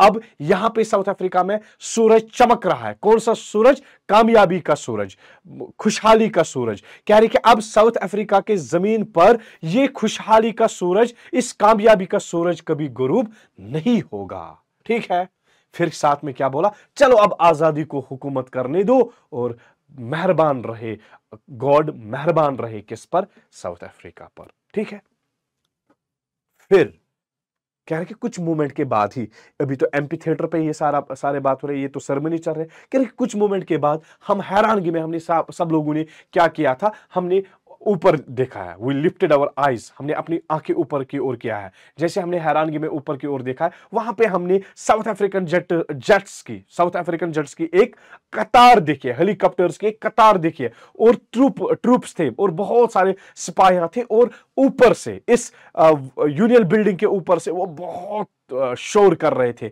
मतलब वहां से वो घूम रहे थे वो south African jets and helicopters. फिर नेल्सन मंडेला कह रहे कि ये सिर्फ एक मतलब एक परेड और एक दिखावा नहीं था, ये एक डिस्प्ले नहीं था, बल्कि ये मिलिट्री फोर्सेस का क्या था? ये उस मिलिट्री फोर्सेस का एक लॉयल्टी थी, वफादारी थी इस नई हुकूमत का। मतलब वो आए थे, उन्होंने ऊपर से ये सारा एक व्यू किया है। कह रहा है कि ये सिर्फ दिखावा नहीं था, बल्कि ये क्या था? इस साउथ अफ्रीकन मिलिट्री फोर्सेस का ये क्या था, वफादारी का ये एक जरिया था, ये एक वफादारी का एक झलक था। किसको, इस नई हुकूमत को जो फ्रीली एंड फेयरली इलेक्ट की गई है। कह रहे कि कुछ मोमेंट पहले ये जो ये highest generals of south Africa defence force के थे और जो पुलिस के थे, जिनके ये चेस्ट सजे हुए हैं रिबन्स और मेडल्स से, हाँ, मतलब वो आए और उन्होंने मुझे सल्यूट किया और वादा किया किस चीज का, वफादारी का। कह रहे हैं कि मैं भूला नहीं, आई वॉज नॉट अनमाइंडफुल, माने मैं भूला नहीं था इस बात को कि न कि बहुत साल पहले उन्होंने मुझे क्या नहीं किया होता, उन्होंने मुझे सल्यूट नहीं किया होता बल्कि अरेस्ट किया होता। ठीक है, कह रहे कि फाइनली क्या हुआ था, एक शिवरॉन ऑफ इम्प्लाजेट्स था। शिवरॉन माने वी शेप्ड में ये इम्प्लाजेट्स आए, उन्होंने एक स्मोक की ट्रायल छोड़ी, मतलब एक वी शेप में उन्होंने स्मोक छोड़ा। किन के कलर के, black red green blue orange, sorry, black red green blue and gold of the new south African flag. और ये सारे कलर्स का स्मोक छोड़ा है और साउथ अफ्रीका का एक क्या बना है, एक न्यू फ्लैग बनाया है। किससे, इस स्मोक से। तो यहां पे आप देख सकते हो अलग अलग कलर के स्मोक छोड़ा है इन साउथ अफ्रीकन जेट्स ने, जिससे उन्होंने साउथ अफ्रीकन फ्लैग बना दिया था। फिर क्या बता रहे, ये दिन क्या था, ये एक यादगार दिन था मेरे लिए। क्यों यादगार था, क्योंकि उस दिन दो नेशनल एंथम्स गाए गए थे। एक व्हाइट लोगों ने कौन सा गाया, ये पढ़ना, एन इसको साइलेंट करना है, कोसोकी सुकीली अफ्रीका। और जो ब्लैक्स थे उन्होंने एक पुराना सा गाया है जिसको डाइस्टम कहते हैं। क्या है कि दोनों तबके, व्हाइट गोरे लोग भी और ब्लैक्स भी, उन दोनों को भी नहीं पता था क्या इनके लिरिक्स, माने नहीं पता था कि वो क्या गा रहे थे। और इन एंथेम्स को वो क्या करते थे, मतलब वो उसको नफरत करते थे, बहुत नफरत करते थे। बट नेल्सन मंडेला कह रहे कि लेकिन जल्दी ही वो इस नेशनल एंथम के लिरिक्स को दिल से गाएंगे, दिल से जानेंगे। ठीक है, फिर अब ये बता देता है, उस इनाग्रेशन के दिन पर कह रहे कि मैं बहुत ज्यादा जज्बाती हो गया था। किससे, with a sense of history से। जब मुझ में अपने हिस्ट्री के वो यादें आए, वो सेंस हुआ। कह रहे कि पहली डेकेड जब थी 20th सेंचुरी की, जब 20th सेंचुरी की क्या थी, पहली डेकेड थी, 20th सेंचुरी की पहली डेकेड जब थी। ठीक है, कह रहे कि कुछ साल बाद ही, एंग्लो बोर वार के बाद ही और मेरे पैदाइश से पहले, जो ये व्हाइट सिकनेट पीपल थे, मतलब अफ्रीका के जो ये गोरे लोग थे ना, उन्होंने अपने डिफरेंसेस को खत्म किया। जो गोरे लोगों के दरमियान डिफरेंसेस थे वो उन्होंने पैचअप कर दिया है। फिर क्या किया है, और एक ऐसा सिस्टम बना दिया था रेशियल डोमिनेशन का। जब रेस के बुनियाद पर उन्हें एक ऐसा सिस्टम बनाया था, किन के खिलाफ, अपने ही मुल्क के डार्क सिकनेट लोगों के खिलाफ। मतलब एक ऐसा सिस्टम बना दिया था अपने ही लोगों पर, अपने ही मुल्क के जो ब्लैक लोग थे उन पर बना दिया, और उन गोरे लोगों ने जो अपने इख्तिलाफ थे उनको वो सब पैचअप कर लिए।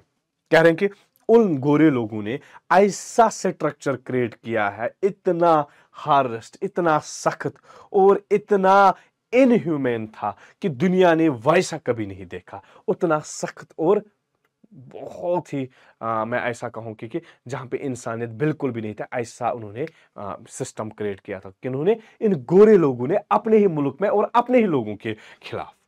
फिर क्या बता रहे नेल्सन मंडेला, फिर क्या बता रहे, अब last decade of the 20th century में, ये कब बना था, फर्स्ट डेकेड। अब ये बता रहा है लास्ट डेकेड में, दैट मींस ये तकरीबन 80-90 इयर्स तक ये दौर चला। कह रहे कि और मेरी अब 8th decade as a man, अब मैं भी 80 इयर्स का हूं। कह रहे कि जब ये सिस्टम बना हुआ था ना, तब ये क्या थे, तब मैं पैदा भी नहीं हुआ हूं। बट अब मैं एज 8th डेकेड में हूं, दैट मींस मैं अब खुद 80 साल का बूढ़ा हूं। अब इस सिस्टम को पूरी तरह से उल्टा कर दिया गया है, इसको ओवरटर्न कर दिया गया है और हमेशा के लिए उसको तब्दील किया गया है। अब क्या किया गया है, उसके बजाय अब क्या बनाया गया है, अब ये चीज किया गया है कि अब rights and freedom of all people, अब उनको क्या दिया गया है, लोगों को रिकॉग्निशन मिली है, अब लोगों को हक मिला है, लोगों को आजादी मिली है, किसी भी कलर जात पात के बगैर। मतलब सब लोगों को अपने हुकूक दिए गए, सब लोग इक्वल है, कोई जात पात नहीं। जैसे इंडिया है, इंडिया में अलग अलग तरह के लोग रहते हैं, सब लोग रह रहे हैं, अलग अलग तरह के गोरे काले सब एक साथ रह रहे हैं, सब एक साथ रह रहे हैं। तो रैम्बो गैदरिंग तो तभी है ना, जिस तरह एक रैम्बो अलग अलग कलर से खूबसूरत बनता है, इसी तरह एक मुल्क भी जब अलग अलग कलर के लोग होते हैं और सब लोग चाहे किसी भी धर्म से हो, चाहे किसी भी जात से हो, किसी भी कलर के हो ना, जब वो एक साथ रहते हैं ना, तो वो मुल्क भी जचता है और खूबसूरत उस रैम्बो की तरह बनता है। इसी तरह कोई भी कलर ऑफ द स्किन के बगैर, उसको दिमाग में लाने के बगैर ही क्या हुआ है, अब 8th decade of as man of Nelson Mandela कि उस सिस्टम को पूरी तरह से खत्म कर दिया गया। ठीक है, अब नेल्सन मंडेला क्या बता रहा है, वो दिन, कौन सा दिन, ये दिन जब ये सारी परेशानियां, जब ये सारी डिस्क्रिमिनेशन को खत्म कर दिया गया। कह रहे कि वो दिन आया था कैसे, कह रहे कि थ्रू अनइमेजिनेबल सैक्रिफाइसेस, मतलब जिनको हम तस्वुर ही नहीं कर सकते हैं उन कुर्बानियों को। ऐसे ही नहीं आया, जैसे हिंदुस्तान आजाद हुआ, हिंदुस्तान तो ऐसे आजाद नहीं हुआ। आज अगर आप हिंदुस्तान को आजाद देखते हो ना, ये ऐसे आजाद नहीं हुआ, बल्कि ये भी अनइमेजिनेबल सैक्रिफाइसेस के बाद आजाद हुआ है। मतलब हम तस्वुर ही नहीं कर सकते उन कुर्बानियों को, उन कुर्बानियों के बाद ये हिंदुस्तान भी आजाद हुआ। एग्जैक्टली नेल्सन मंडेला भी साउथ अफ्रीका के बारे में बता रहा है कि ये दिन आया था, unimaginable sacrifice of thousands of my people, हजारों लोगों ने मतलब ऐसी कुर्बानियां दी है, ऐसी कुर्बानियां दी है कि उन्होंने इस मुल्क को आजाद किया है। और उन लोगों ने सफरिंग्स के, मतलब उन्होंने जेला और हिम्मत दिखाई है, और उन लोगों के उन सफरिंग्स और उस करेज को हम कभी भी काउंट नहीं कर सकते, ना हम उसको रिपे कर सकते हैं। फिर क्या बता रहा नेल्सन मंडेला, मैंने उस दिन ये फील किया था कि मैं उन सब लोगों, जो भी मेरे पहले गए हैं ना, मैं उन सब लोगों का निचोड़ हूं, मैं उनका सम हूं, उन सारे साउथ अफ्रीकन पैट्रियट्स को जो मुझसे पहले गुजर गए हैं, अब उन सब का निचोड़ मैं हूं।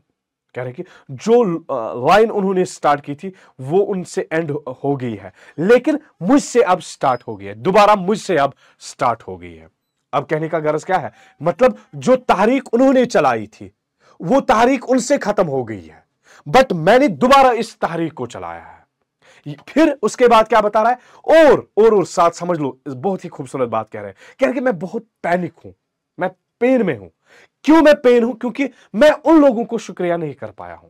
ऐसा नहीं है, देखो बेटा, एक मुल्क जो चलता है ना, ये एक इंसान से नहीं चलता है। और अगर एक मुल्क को आज आप किसी स्टेज पर देखते हो ना, इस स्टेज पर ये मुल्क कब होता है, क्योंकि आपके गुरु यहां पे सामने है तो हंसा रहे हैं, तो याद रखिए। तो क्या बता रहा है अब नेल्सन मंडेला, कह रहा है कि मैं पैनिक हूं, मैं बहुत पेन में हूं। क्यों, क्योंकि मैं उन सारे पैट्रियट्स को, उन सब लोगों को क्या नहीं कर पाया, मैं उनको शुक्रिया नहीं कर पाया। किस लिए, क्योंकि जो उनकी कुर्बानियों ने पेश किया है, जो उनकी कुर्बानियों ने हासिल किया है, जैसे महात्मा गांधी जैसा इंसान, भगत सिंह की कुर्बानी, उनके बाद इंडिया आजाद हुआ। मगर इसका मतलब यह नहीं है कि उनकी कुर्बानी जाया हो गई है। नहीं, एक तहरीक को चलाने के लिए कुर्बानियां देनी पड़ती है, और ऐसा नहीं है कि वो कुर्बानियां, जिस कुर्बानियों के दौरान रिजल्ट ना निकलेगा और वो कुर्बानियां बेकार पड़ी है, ऐसा कभी नहीं होता है। क्यों, क्योंकि एक शहीद का जो खून होता है ना, वो 1000 गुना अफजल होता है, और ये वही लोग होते हैं जो एक मुल्क को आजाद कर देते हैं। तो यही बता रहा है नेल्सन मंडेला कि मैं बहुत पैनिक हूं कि मैं उनको शुक्रिया नहीं कर पाया, हाँ, और न वो देख पाए, वो लोग जिन्होंने ये कुर्बानियां दी, न वो देख पाए कि उनकी कुर्बानियों ने क्या हासिल किया, उनके कुर्बानियों ने क्या लाया। ठीक है, फिर बेटा देखो, फिर क्या बता रहा है, कह रहे कि जो ये पॉलिसी ऑफ अपार्थाइड थी ना, उसने एक डीप एंड लास्टिंग वॉन्ड भरा है मेरे मुल्क में, और मेरे लोगों पर उसने एक बहुत बड़ा गहरा जख्म दे दिया है। कह रहे कि हम सबको अगरचे कि बहुत साल लगेंगे इस गहरे जख्म से निकलने के लिए, अगरचे कि जनरेशंस नहीं लगेंगे, बल्कि बहुत साल लगेंगे इस प्रोफाउंड हर्ट से निकलने के लिए। रिकवर होने में हमें बहुत टाइम लगेगा। मान लो, हाँ, क्या बता रहा है, ये जो ये डेकेड्स ऑफ ऑपरेशन चला, ये जो जुल्म चला, ये ब्रूटलिटी चली एक दूसरे पर, कह रहे कि लेकिन इसका एक और अनइंटेंडेड रिजल्ट निकला, इससे एक और चीज भी हुआ। किससे, जो ये ब्रूटलिटी, जो ये ऑपरेशन हुआ, एक और अनइंटेंडेड इफेक्ट हुआ, मतलब अनइंटेंशनली एक और इसका असर निकला। वो क्या? वो ये है कि इस ऑपरेशन के जरिए क्या हुआ है, ओलिवर टैम्बो जैसा इंसान प्रोड्यूस हुआ, हाँ, वॉल्टर सिशुलर जैसा इंसान पैदा हुआ, द चीफ लिथुलिस जैसा इंसान पैदा हुआ, द यूसुफ दादो जैसा इंसान पैदा हुआ, द ब्रेन फिशर जैसा इंसान पैदा हुआ, द रॉबर्ट सुबिक्विज जैसा इंसान पैदा हुआ है हमारे जमाने के। I say man of such extraordinary courage, wisdom and generosity that their like may never be known again. कह रहे कि ऐसे लोग दोबारा नहीं उठ सकते हैं दुनिया में, जो लोग अनइंटेंशनली इस ऑपरेशन से पैदा हो गए हैं। ये लोग ऐसे ही पैदा नहीं हुए हैं, मतलब इस ऑपरेशन ने, इस तारीख ने ऐसे लोग भी पैदा किए हैं। ऐसे लोग दोबारा जन्म लेना बहुत मुश्किल है, शायद दोबारा ऐसे लोग नहीं देखे जाएंगे। फिर क्या बता रहा है? शायद, परहैप्स इट, हाँ ये खूबसूरत लाइन है इस चैप्टर में बेटा। फिर क्या बता रहा है? शायद, परहैप्स, क्या? देख लो, perhaps it requires such a depth of oppression to create such a heights of character। देखो बेटा क्या बता रहा है, कह रहे हैं कि it requires such a depth of oppression to create such a heights of character। कह रहे हैं कि ऐसे अजीम लोग पैदा करने के लिए इतना बड़ा क्या होना चाहिए? ऑपरेशन भी होना चाहिए। जितना ज्यादा जुल्म एक इंसान सहता है ना, उतनी बड़ी शख्सियत उसमें पैदा हो जाती है। मैं आपको एक बेहतरीन एग्जांपल देता हूं बेटा। करबला का इवेंट आपने सुना होगा, you might have heard the battle of Karbala, क्योंकि नेल्सन मंडेला खुद बहुत मुतासिर हुए हैं बैटल ऑफ करबला से। और करबला भी एक ऐसा इवेंट है, करबला भी एक ऐसा दौर रहा, हिस्ट्री ने ऐसा कभी नहीं देखा, इतना ऑपरेशन हिस्ट्री ने आज तक नहीं देखा। अब इस बात की गवाही आप करबला से बेहतर नोट कर सकते हो। कह रहे हैं कि करबला जैसे इवेंट को होने के लिए इमाम हुसैन अलैहिस्सलाम जैसी शख्सियत होने की जरूरत थी। करबला तब हुआ जब इमाम हुसैन अलैहिस्सलाम जैसी शख्सियत सामने थी, तब करबला हुआ, क्योंकि ऐसे जुल्म को सहने के लिए इतनी बड़ी शख्सियत सामने होनी चाहिए। अदरवाइज इतना बड़ा, क्योंकि कुरान में भी ये कहता है ना कि अल्लाह ताला एक इंसान पर उतना ही अजाब डालता है, अजाब मैं नहीं कहूंगा, उस पर उतना ही पेन डालता है जितना वो बियर कर पाएगा। एग्जैक्टली नेल्सन मंडेला भी हमें यहां पे ये चीज समझाता है कि it requires such a depth of operation to create such a heights of character. इतने हाइट्स ऑफ कैरेक्टर लोग, इतने जाने पहचाने लोग, इतने बुलंदी वाले लोग आप तब पैदा कर सकते हो जब इतना बड़ा ऑपरेशन क्रिएट होगा। एग्जैक्टली तो कह रहा है कि ये लोग तो तभी पैदा हो गए हैं, इतने बड़े बड़े हस्तियां हमने साउथ अफ्रीका जैसे मुल्क में तभी देखे हैं जब इतना बड़ा ऑपरेशन हुआ। कौन सा ये जुल्म था? That was apartheid. ठीक है मेरी जान। फिर क्या बता रहे हैं? मैंने हमेशा जाना मेरी जो कंट्री है, मेरा जो ये मुल्क है ना, ये बहुत रिच है मिनरल्स एंड जिम्स में। मतलब जो जेवरात, लाल जवाहरात मेरी कंट्री में जानता हूं, मेरी कंट्री उनमें बहुत अमीर है, मगर वो सारी जमीन के अंदर दबे हुए हैं, वो जमीन के अंदर छुपे हुए हैं। बट नेल्सन मंडेला कह रहा है कि मैंने हमेशा ये चीज जाना है कि जो सबसे ग्रेटेस्ट वेल्थ एक मुल्क की होती है ना, वो ये लाल जवाहरात नहीं होते हैं, बल्कि वो उस मुल्क के लोग होते हैं जो पक्के सच्चे होते हैं, जो नेक होते हैं। वही सबसे बेहतरीन दौलत होती है एक मुल्क की, ना कि वो लाल जवाहरात जो जमीन के अंदर दबे हुए होते हैं। ठीक है बेटा। फिर क्या बता देता है नेल्सन मंडेला? कह रहे कि इन्हीं कॉमरेड्स से, कॉमरेड्स माने साथी, इन्हीं कॉमरेड्स से मैंने सीखा है। मैंने क्या सीखा है? Meaning of courage. मैंने, करेज माने हिम्मत, कुव्वत, मैंने इस कुव्वत का माने समझा। और मैंने क्या सीखा? और वक्त के साथ साथ मैंने ये भी देखा, मैंने मतलब दोबारा ये चीज मैंने देखा किस तरह लोग, मैन वुमेन, मर्द औरत, किस तरह वो अपनी जिंदगी देते हैं इस खास मकसद के लिए। और मैंने खुद देखा है किस तरह लोग इन टॉर्चर्स, इन अटैक्स के सामने अपने आप को क्या कर रहे हैं ना, सामने रहते हैं। किस तरह वो सामने रहते हैं, डट के खड़ा रहते हैं, इन टॉर्चर्स का सामना करते हैं। फिर क्या बता देता है? और उन लोगों ने क्या किया है, वो कभी नहीं टूट सके, और उन्होंने वो हिम्मत दिखाई है, स्ट्रेंथ दिखाई है, कुव्वत दिखाई है, और कह रहा है कि ये मेरी इमेजिनेशन से बाहर है, दैट डिफाइज माई इमेजिनेशन, माने मेरी इमेजिनेशन से बाहर है कि उन लोगों ने किन कुर्बानियों को झेला है और उन्होंने क्या क्या स्थिति में झेले हैं। फिर क्या बता रहा है, मैंने सीखा है, मैंने उन लोगों से सीखा है, आई लर्न, क्या सीखा मैंने, कि करेज का मतलब, हिम्मत का मतलब ये नहीं होता है एब्सेंस ऑफ फियर, गम का ना होना, खौफ का ना होना, उसको हम जुर्रत नहीं कहते हैं, बल्कि उस खौफ के ऊपर कामयाबी पाना वो हिम्मत होती है। और बहादुर इंसान वो नहीं होता है जिसमें डर नहीं होता है। याद रखना बेटा, एक बात मैं यहां पे आपको कहूं, जिस इंसान में डर नहीं होता है ना, वो बेवकूफ होता है। वो आकिल, वो पूरे दिमागी तवाज़ुन उसका बराबर नहीं होता है जिसमें खौफ ना हो। तो नेल्सन मंडेला भी यहां पे कह रहे हैं कि बहादुर इंसान वो नहीं होता है जिसमें खौफ ना हो, बल्कि बहादुर इंसान वो होता है जो उस खौफ के ऊपर कामयाबी पाए, वो बहादुर होता है। ठीक है, फिर क्या बता देता है, कह रहे क्या, इन जिंदगी में हर एक इंसान की दो ऑब्लिगेशंस होते हैं, दो जिम्मेदारियां होती हैं। एक जिम्मेदारी उसको अपनी फैमिली की होती है, पेरेंट्स की होती है, वाइफ की होती है, बच्चों की होती है, और दूसरी ऑब्लिगेशन उसको अपने लोगों की होती है, अपने समाज की होती है, अपनी कम्युनिटी की होती है, अपने मुल्क की होती है। और कह रहे कि एक सिविल सोसाइटी में, एक समाज में हर एक इंसान इस लायक होता है कि वो इन ऑब्लिगेशंस को अपने एबिलिटीज, अपने इंक्लिनेशन के हिसाब से फुलफिल करता है।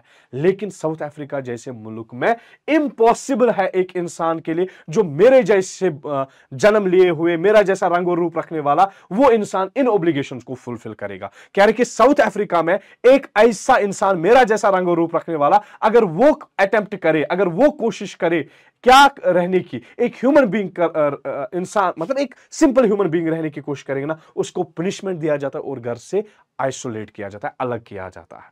ठीक है, फिर कह रहे कि जो साउथ अफ्रीका है, साउथ अफ्रीका में एक इंसान जो ये कोशिश करे अपनी ड्यूटीज, अपने लोगों की खिदमत करने की, उसको क्या किया जाता है, अपनी फैमिली से अलग किया जाता है, घर से अलग किया जाता है, और उसको फोर्स किया जाता है कि दूर अलग रहने की। कह रहे कि इन द बिगनिंग, हाँ, पहले मैंने क्या नहीं किया था, मैंने अपने लोगों को चूज नहीं किया अपनी फैमिली से बढ़कर, मैंने अपनी कौम को, या मैं ऐसा कहूं कि अपने मुल्क के लोगों को अपनी फैमिली से बढ़कर नहीं समझा। ठीक है, लेकिन जैसे मैंने कोशिश की अपने लोगों को सर्व करने की, मैंने ये चीज पाया है कि मुझे क्या किया गया है, मुझे रोका गया है किस चीज से, अपने इन ऑब्लिगेशंस को, as a son, as a brother, as a father, as a husband, उन मुझे प्रिवेंट किया गया, रोका गया है। फिर साथ में बता रहा है कि मैं भूख से पैदा नहीं हुआ था, मुझे भूख की प्यास नहीं थी, हाँ?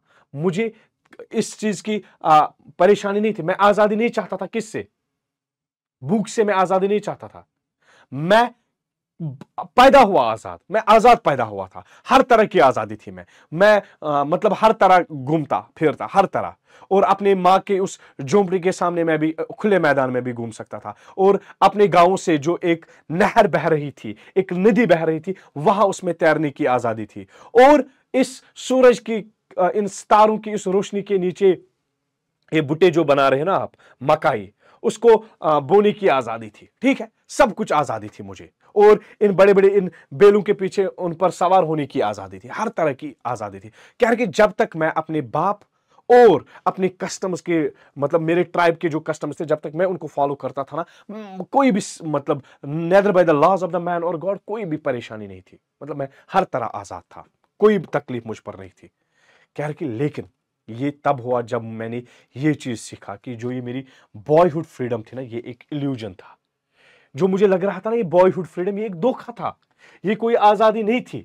फिर मैंने ये डिस्कवर किया था कि जो एज ए यंग मैन, जब मैं एज यंग मैन था, मैंने ये चीज पाया कि जो ये मेरी फ्रीडम थी, जो ये मेरी आजादी है, वो पहले से मुझसे छीनी गई थी।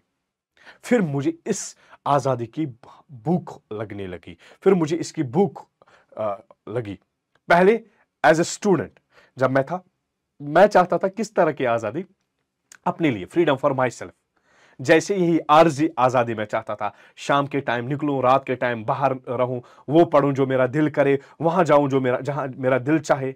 लेकिन लेटर ऑन जब मैं एज यंग मैन जोहान्सबर्ग में बड़ा पला, तो फिर मेरी तलाश रही है किस चीज के लिए, honourable freedom of living A dignified life. तब मैं चाहता था एक डिग्निफाइड लाइफ चाहूं, मतलब एक आम, जिस तरह बाकी लोग बाकी ममालिक में रह रहे हैं, एक इस तरह की जिंदगी जहां पे मेरे अपने हुकूक हो, जहां पे मुझे right of speech and expression हो, जहां पे ये सारे बेसिक फंडामेंटल राइट्स एक इंसान को मिल रहे हैं एज ए यंग मैन, तब मुझे उन सब लोगों की उन सब हक के लिए मैं लड़ने लगा। ठीक है, फिर देखो बेटा क्या बता रहा है, कह रहे कि फिर स्लोली स्लोली मैंने ये चीज भी पाया कि सिर्फ मैं ही आजाद नहीं हूं, सिर्फ मेरी ही आजादी मुझसे छीनी नहीं गई है, बाकी भी जितने मेरे दोस्त, मेरे भाई बहन, मेरे जैसे दिखने वाले, वो भी आजाद नहीं है। मैंने ये चीज भी देखा है, क्या सिर्फ मेरी आजादी मुझसे नहीं छीनी गई है, बल्कि हर एक इंसान जो मेरा जैसा दिखने वाला है, उन सबकी आजादी छीनी गई है।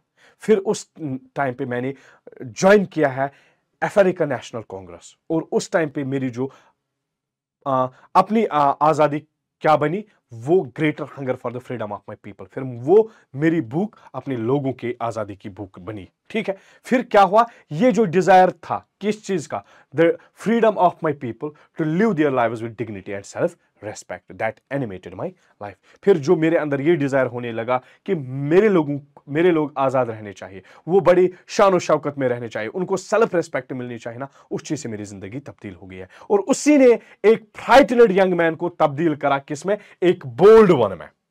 ठीक है, और उसी ने एक लॉ अबाइडिंग वकील को क्या बनाया, एक क्रिमिनल बनाया। और उसी ने ही एक फैमिली लविंग हस्बैंड को क्या बनाया है, एक ऐसा इंसान जो बेगर हो गया। और उसने एक लाइफ लविंग मैन को क्या बनाया, एक मॉन्क जैसा इंसान बनाया है। किसने, जब मेरे अंदर ये डिजायर रहने लगा कि मेरे लोग भी सही से रहने चाहिए, मेरे लोगों को आजादी मिलनी चाहिए। ठीक है बेटा, फिर क्या बता रहा है, मैं बाकी लोगों से बिल्कुल भी अच्छा नहीं हूं, ना मैं उनसे ज्यादा मतलब सेल्फ सेक्रीफाइसिंग हूं, ना मैं उनसे ज्यादा कुर्बानियां दी है, मैं किसी दूसरे इंसान से बढ़कर नहीं हूं। But I found that I could not even enjoy the poor and limited freedoms. कह रहे कि लेकिन मैंने ये चीज पाया है कि मैं लिमिटेड फ्रीडम को एंजॉय नहीं कर सकता हूं, थोड़ी सी जो मुझे एलो किया भी गया था। जब मैंने ये चीज देखा है कि मेरे लोग आजाद नहीं है, फ्रीडम इनडिविजिबल नहीं है, फ्रीडम को तकसीम नहीं किया जा सकता है, फ्रीडम को डिवाइड नहीं किया जा सकता है। ठीक है, फिर नेल्सन मंडेला कह रहा है कि chains on any one of my people were the chains on all of them. मेरे किसी भी इंसान पर, मेरे मुल्क के किसी भी इंसान पर जंजीरें लगना मतलब हर एक इंसान पर ये जंजीरें लगे हुए थे, और उन सब लोगों पर जंजीरें लगना मतलब ये जंजीरें मुझ पर लगे हुए हैं। ठीक है मेरी जान, तो इस तरह नेल्सन मंडेला हमें अपनी स्ट्रगल बता देता है, किस तरह वो ये स्ट्रगल करता है for the emancipation of south Africa, for the freedom of south Africa, किस तरह वो साउथ अफ्रीकन नेशन की आजादी के लिए लड़ता है। And at the end Nelson Mandela कामयाब हो ही जाता है, किसको, साउथ अफ्रीका जैसे मुल्क को आजाद करने में। किससे, इस अपार्थाइड सिस्टम से, और एक डेमोक्रेटिक नेशन उसको बना देता है। ठीक है मेरी जान, आई होप यहां तक आप सब कुछ समझ गए होंगे। तो यहां पे हमारा ये चैप्टर भी कंप्लीट हो जाता है। आई होप बेटा हर एक पॉइंट आपने समझा होगा, और लाइन बाय लाइन मैंने हर एक चीज को एक्सप्लेन भी करा है। तो बेटा अगर आप चाहते हो अपडेटेड रहना, एग्जाम के रिलेटेड कोई भी नोटिफिकेशन, कोई भी अपडेशन आपको चाहिए, तो आप बेटा जेके बोसवाला के टेलीग्राम चैनल और व्हाट्सएप चैनल को ज्वाइन करो। तो ये स्कैनर आपके पास है, आप क्यूआर कोड को ज्वाइन कर लो, स्कैन कर लो इस क्यूआर